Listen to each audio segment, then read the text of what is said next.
तन्देशिकेन्द्रं सततं नमामि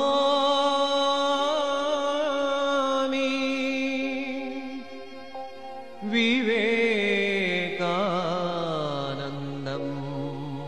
तं सततं स्मरामि। কবি সুকান্ত ভট্টাচার্যের রানার কিংবা কবিগুরু রচয়িত ডাকঘর এসবের মধ্যে ওতপ্রোতভাবে যা জড়িয়ে আছে তা হলো পত্র বা চিঠি। সমসাময়িক দুই মহান মনীষী স্বামী বিবেকানন্দ ও রবীন্দ্রনাথ ঠাকুর এই দুইয়ের সৃষ্ট সাহিত্যের মধ্যে খুব গুরুত্বপূর্ণ ভাগ জুড়ে আছে তাঁদের রচিত পত্রাবলী। সংঘ গঠন বা রাষ্ট্র গঠনের চিন্তার বাইরেও স্বামীজির পত্রাবলীর মধ্যে দিয়ে আমরা জানতে পারি তিনি কিরূপ সাধনা ও ঘাত প্রতিঘাতের মধ্য দিয়ে সাফল্যের চরম শিখরে উপনীত হয়েছিলেন। এই প্রসঙ্গে বলা বাঞ্ছনীয় যে জগৎপিতা শ্রী শ্রী ঠাকুর রামকৃষ্ণ পরমহংস ও জগজ্জননী শ্রী শ্রী মা সারদা দেবীর প্রতি স্বামীজির যে অকৃত্রিম ভালোবাসা ছিল তারও নিদর্শন আমরা পাই তাঁর নানান পত্রের মধ্য দিয়ে।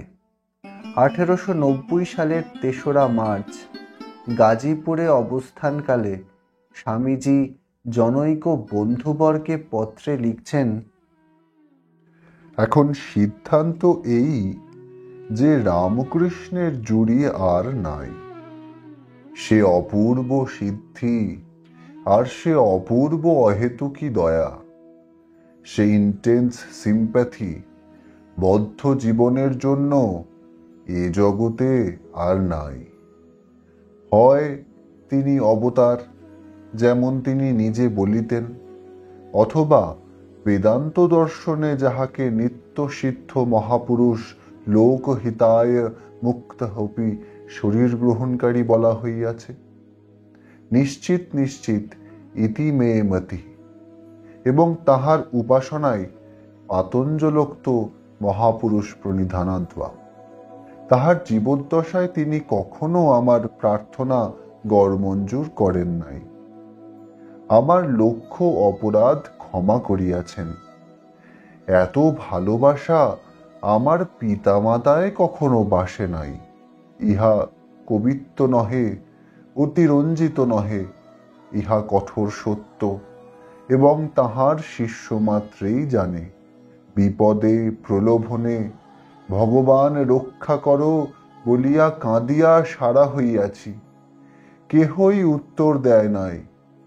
কিন্তু এই অদ্ভুত মহাপুরুষ বা অবতার বা যাই হন, নিজ অন্তর্যামিত্ব গুণে আমার সকল বেদনা জানিয়া নিজে ডাকিয়া জোর করিয়া সকল অপহৃত করিয়াছেন।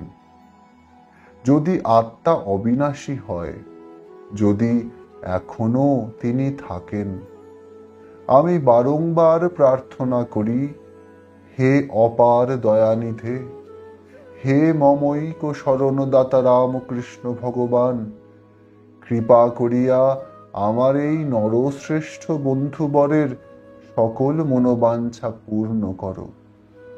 আপনার সকল মঙ্গল এ জগতে কেবল যাহাকে অহেতুক দয়া সিন্ধু দেখিয়াছি তিনি করুন।